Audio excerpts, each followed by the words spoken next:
Lo arruiné todo por ser bueno con mi familia. A mis 29 años, trabajando como supervisor de mantenimiento en un complejo de oficinas, logré hacer lo imposible, salvar a mis padres de la ruina. Pero mi primo, el siempre perfecto Sebastián, lo convirtió en mi perdición. La caída fue tan brutal como inesperada, una lección amarga sobre la ingratitud y los celos disfrazados de preocupación. Mis padres, Clara y Roberto, llevaban 2 años luchando desde que a mi papá lo despidieron de la fábrica de muebles donde trabajó toda su vida. La casa, siempre llena de alegría, se fue llenando de un silencio pesado, roto solo por los suspiros de mi madre al abrir las facturas. Mi mamá, cuyo trabajo de media jornada en una tienda de ropa apenas alcanzaba para los comestibles, había cambiado todas las marcas que conocía por las genéricas, incluso ese papel higiénico que parece lija y que encontraba en oferta. Su coche, un viejo sedán azul, tosía y se sacudía con cada arranque, y el aire acondicionado llevaba muerto desde el verano pasado, obligándolos a soportar un calor asfixiante. Ver las arrugas de preocupación marcarse más profundamente en sus frentes cada vez que los visitaba me partía el alma. Ellos siempre me dieron todo, incluso cuando eso significaba que mi mamá se llevaba al trabajo una lonchera minúscula con un sándwich y una manzana, o que mi papá manejara la misma camioneta destartalada por 16 años, repitiendo como un mantra que los coches nuevos son para gente con dinero, mientras cambiaba las bujías él mismo en el garaje. Nunca me pidieron ayuda directamente, pero yo sabía. Lo veía en la forma en que mi padre miraba el jardín, que antes estaba impecable y ahora se llenaba de maleza porque no podían pagar a un jardinero. Sabía que estaban atrasados con la hipoteca, que las deudas de las tarjetas de crédito se acumulaban como una bola de nieve, creciendo mes a mes. Decidí que iba a ser yo quien les devolviera la tranquilidad, quien borrara esa sombra de sus ojos. Durante años había estado ahorrando con disciplina férrea para el enganche de mi propio departamento, privándome de lujos y vacaciones. Pero ¿de qué servía tener mi propio techo si los ojos de mis padres estaban nublados por el pánico constante? ¿Si la gente que me crió se estaba consumiendo en la ansiedad? Así que usé esos ahorros, cada centavo, para cambiar sus vidas. Era una decisión que venía del corazón, no de un cálculo financiero. Fue una operación militar que planifiqué durante semanas, lleno de una emoción nerviosa. Primero, llamé al banco y, tras superar varias capas de seguridad, liquidé el saldo restante de su hipoteca, $48.000. La sensación al colgar el teléfono fue de un alivio monumental. Luego, me comuniqué con las 3 compañías de tarjetas de crédito y pagué todas sus deudas, que sumaban otros 22.000. Y luego, la pieza central, fui a la concesionaria y, tras negociar un poco, compré un Honda Accord 2024, color granate, el favorito de mi mamá, completamente equipado con asientos calefaccionados y cámara de reversa. Todo lo que ellos nunca se atreverían a soñar tener. El olor a cuero nuevo dentro del auto me hizo sonreír, imaginando su reacción. El plan era sorprenderlos un domingo después de misa, cuando toda la familia se reunía en su casa para la comida. Quería que todos fueran testigos del momento en que su carga financiera desapareciera, que compartieran su alegría. Mi hermana menor, Valeria, fue mi única cómplice. Necesitaba a alguien que me ayudara a coordinar y a mantener el secreto. La noche anterior no pude pegar un ojo, revolviéndome en la cama, imaginando la cara de mi mamá, sus lágrimas de felicidad, la voz quebrada de mi papá tratando de contener la emoción, el abrazo fuerte que me daría. Llegué temprano, antes de que regresaran de la iglesia, y estacioné el Accord nuevo en la entrada, con un enorme moño rojo en el capó que brillaba bajo el sol de la mañana. Valeria ya estaba dentro, conteniendo la risa por los nervios. Cuando mis padres llegaron en su viejo auto, el contraste era dolorosamente evidente. La reacción fue perfecta, como de una película. Mi mamá soltó un grito ahogado y se llevó las manos a la boca, sus ojos se llenaron de lágrimas al instante. Mi papá se quedó paralizado junto a la puerta del auto, con la boca abierta, sin poder articular palabra. Durante 10 minutos gloriosos, fue exactamente como lo había soñado. Recorrieron el auto con las manos, como si no creyeran que fuera real, se sentaron dentro, abriendo y cerrando los ceniceros, ajustando los espejos. Y cuando finalmente, con el corazón latiéndome con fuerza, les dije que el auto era suyo y que también había pagado la casa y todas sus deudas, mi mamá me abrazó llorando sin control y mi papá, con la voz gruesa por la emoción, no paraba de repetir: no lo puedo creer, hijo, no lo puedo creer. Has arreglado todo. Y entonces llegó él. Sebastián. Mi primo, el niño de oro de la familia, el punto de referencia contra el que todos medían el éxito. Ingeniero de software, siempre hablando de su sueldo de $160.000 al año, de su departamento de lujo en el centro y de su coche alemán último modelo. Sebastián llegó en su automóvil reluciente, se bajó con aire de superioridad y miró el Accord. De inmediato, su expresión se tornó escéptica, una ceja ligeramente arqueada. Oye, Camilo, qué auto tan bonito, dijo, pero su tono era el de un interrogatorio, no de un cumplido. ¿Cuánto te costó? Porque con tu salario de supervisor, debe de haber sido un gran esfuerzo. Espero que no te hayas sobrepasado. Intenté quitarme el asunto de encima, diciendo con calma que había ahorrado durante años y que quería hacer algo especial por ellos. Pero Sebastián no soltaba el hueso. Quería números, detalles, el precio exacto, la tasa de interés del préstamo que él asumía que tenía. Cuando mi papá, aún emocionado y con los ojos brillantes, le contó que también había pagado la casa, la cara de Sebastián cambió por completo, como si alguien hubiera apagado una luz detrás de sus ojos.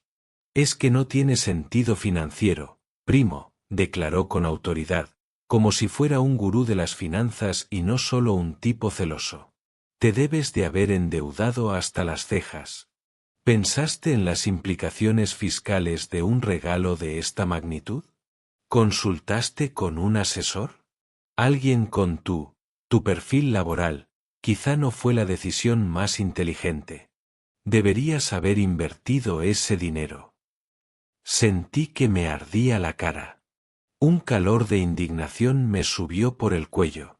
Le dije, tratando de mantener la compostura, que no se trataba de mostrar inteligencia financiera o de hacer una inversión, sino de ayudar a la familia, de aliviar su estrés. Pero Sebastián ya estaba en racha, sintiendo que tenía la audiencia en sus manos. No es por ofender, Camilo, pero tal vez en lugar de comprar coches que no puedes pagar, deberías enfocarte en una carrera con más proyección. Algo como lo mío. Con un ingreso estable y en crecimiento, podrías ayudar de forma más sostenible. Mis padres, en lugar de callarlo o defender mi gesto, se quedaron callados. El silencio era ensordecedor. Mi mamá murmuró un Sebastián, por favor, no arruines esto, pero fue tan débil que casi se lo llevó el viento. Y entonces mi papá, mi propio padre, dijo las palabras que me atravesaron como un cuchillo frío. Sabes, Sebastián tiene algo de razón, Camilo. Fue un gesto maravilloso, pero, tal vez deberías haber hablado con nosotros antes de hacer algo tan grande. Nos preocupa que te hayas perjudicado a ti mismo. No podía creerlo. ¿En serio? Después de regalarles literalmente la libertad financiera, de limpiar una vida de preocupaciones, ¿mi propio padre le daba la razón a ese imbécil que solo sabía alardear? Mi mamá asintió lentamente, con una expresión de preocupación que ahora me parecía falsa. Solo nos inquieta que te hayas dejado nada para ti, cariño. Que hayas comprometido tu futuro. En cuestión de minutos, mi gesto de amor y sacrificio se había convertido en un debate sobre mi supuesta incompetencia financiera y mi falta de visión. Sebastián, con una sonrisa de suficiencia que quería borrar de un puñetazo, remató la faena. Es lindo que quisieras ayudar, Camilo, muy conmovedor. Pero la próxima vez, con tu situación, quizá podrías regalar algo más acorde, como una cena bonita en un restaurante. Algo que no ponga en riesgo tu estabilidad. Mi mamá entonces, mirándome con una lástima que me hizo hervir la sangre, dijo la frase que aún resuena en mi cabeza: aprecio profundamente lo que hiciste, hijo, de verdad. Pero ojalá tuvieras la cabeza para la carrera que tiene Sebastián. Él se habría encontrado una manera más inteligente y segura de ayudarnos, sin arriesgarse tanto. Eso fue el golpe de gracia. Me comparaban con él, directamente, después de que yo les había dado todo mi presente y mi futuro. Me quedé helado, viendo cómo el resto de la familia que estaba presente asentía lentamente, como mi tía Laura, la madre de Sebastián, apoyaba a su hijo exitoso con una mirada de superioridad. Solo Valeria me miraba con horror y compasión, comprendiendo perfectamente la monstruosa injusticia que estaba ocurriendo delante de todos. La indignación me nubló la vista. Les dije, con una voz que apenas reconocía como mía, que no podía creer que convirtieran mi regalo, el fruto de años de trabajo, en un ataque a mis decisiones de vida y a mi capacidad de juicio. Les escupí que si Sebastián era tan listo con el dinero y tan preocupado, quizá él debería encargarse de sus problemas desde ahora. Mi papá me acusó de ser demasiado sensible, de no poder aceptar una crítica constructiva.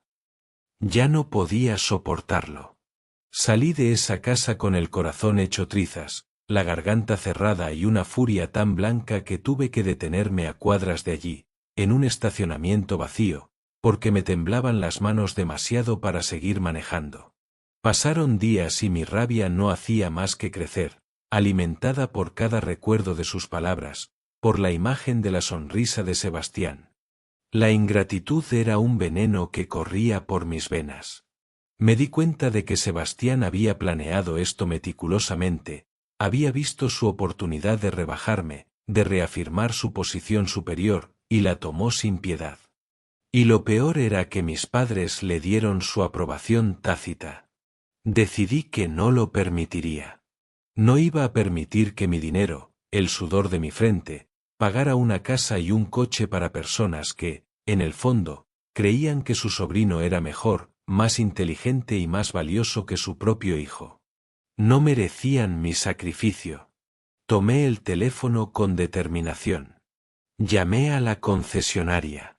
Afortunadamente, todavía estaba en el periodo de garantía de satisfacción y, tras inventar una excusa sobre un cambio de planes familiar, pude devolver el Accord, con una pequeña penalización que me importó un bledo.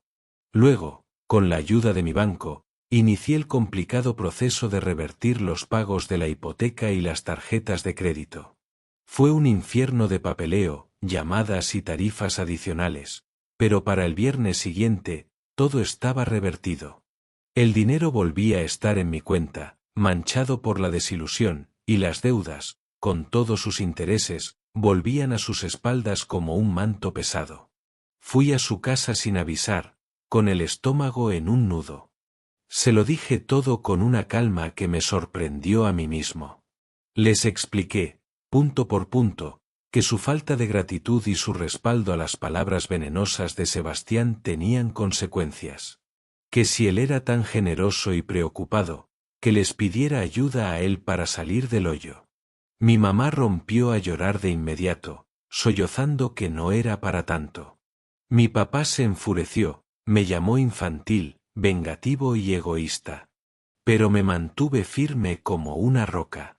Les dije que el problema no era simplemente Sebastián siendo grosero, sino ellos estando de acuerdo con él en lo fundamental. Que sus palabras de duda ya estaban en sus cabezas, latentes, antes de que él les diera permiso para pronunciarlas.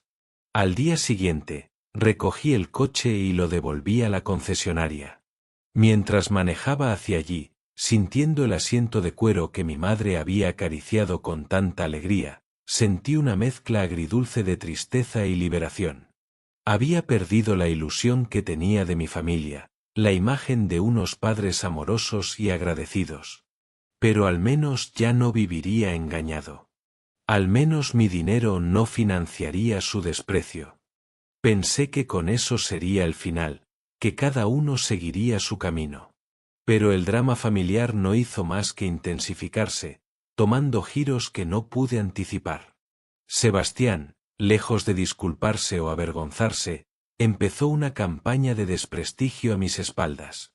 Le dijo a cualquiera que quisiera escuchar que yo estaba teniendo una crisis nerviosa, que no podía manejar la presión de mi pequeño trabajo y que por eso había reaccionado de forma tan desproporcionada a sus consejos bien intencionados. Decía que estaba celoso de su éxito, de su estilo de vida, y que mi acto de caridad no había sido más que un intento patético de competir con él. Mi tía Laura esparcía diligentemente esta versión por toda la familia, pintándome como un inestable emocional y a Sebastián como un sabio y maduro consejero que solo quería lo mejor para todos. Luego vino la jugada maestra, la que demostró la verdadera bajeza de Sebastián.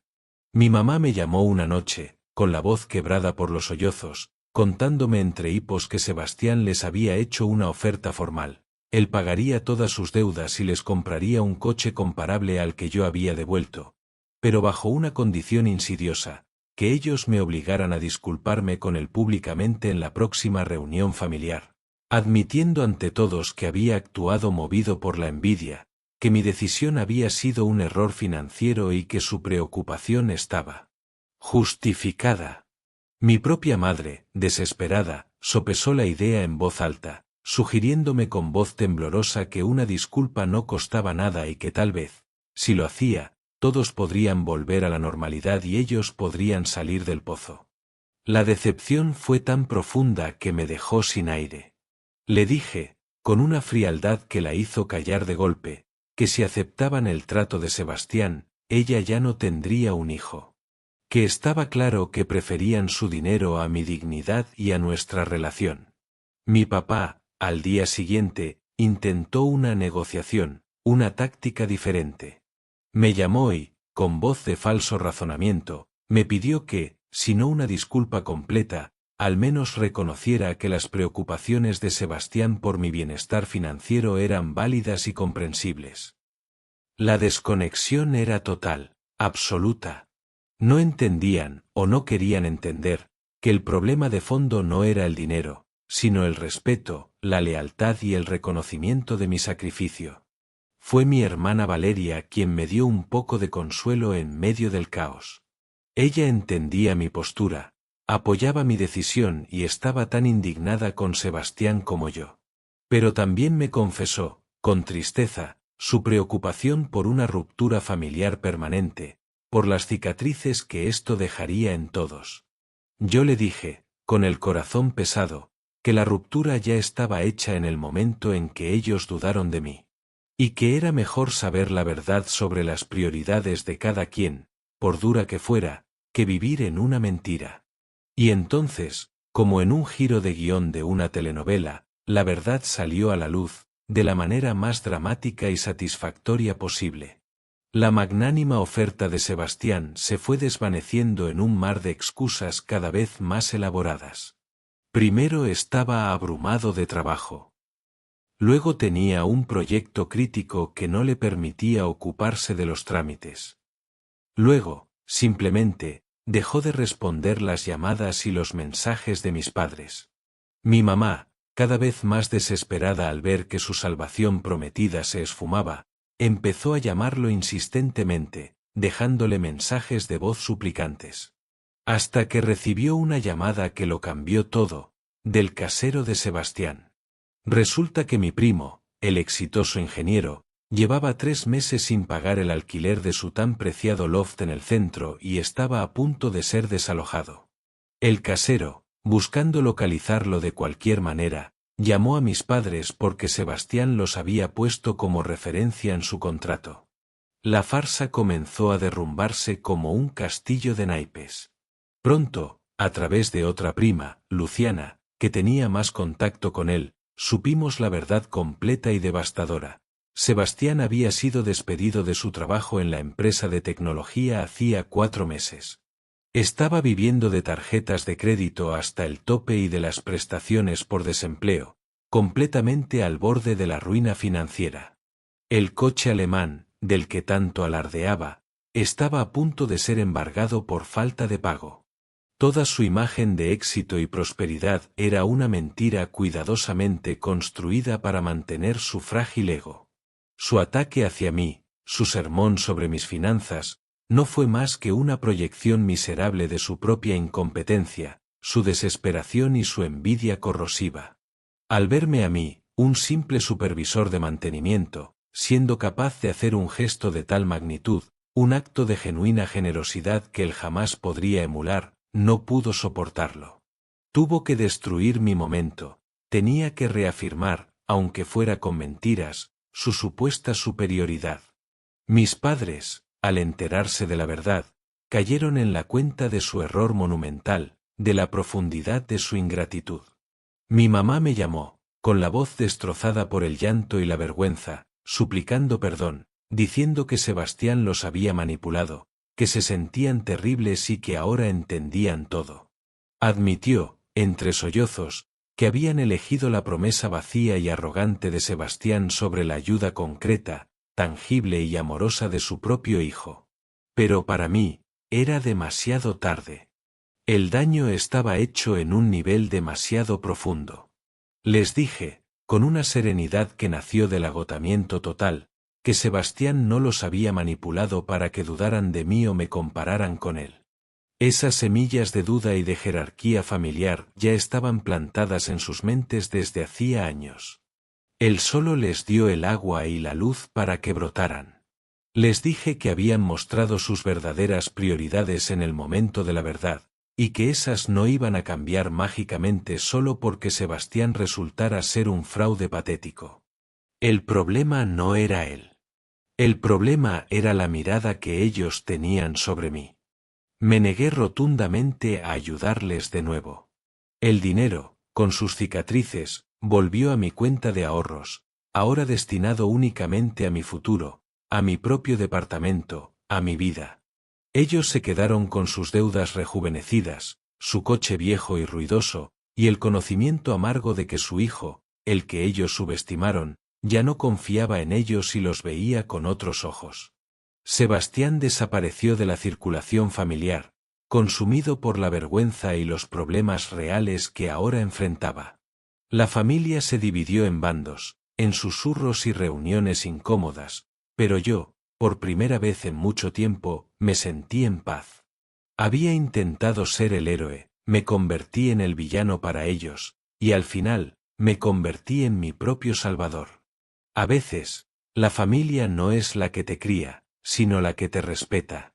Y yo, en medio de ese desastre, había aprendido a respetarme a mí mismo lo suficiente como para no permitir que me pisotearan, sin importar el precio ni los lazos de sangre que tuvieran que romperse en el proceso. La lección fue dolorosa, pero la libertad de saber quién soy y lo que valgo, no tiene precio.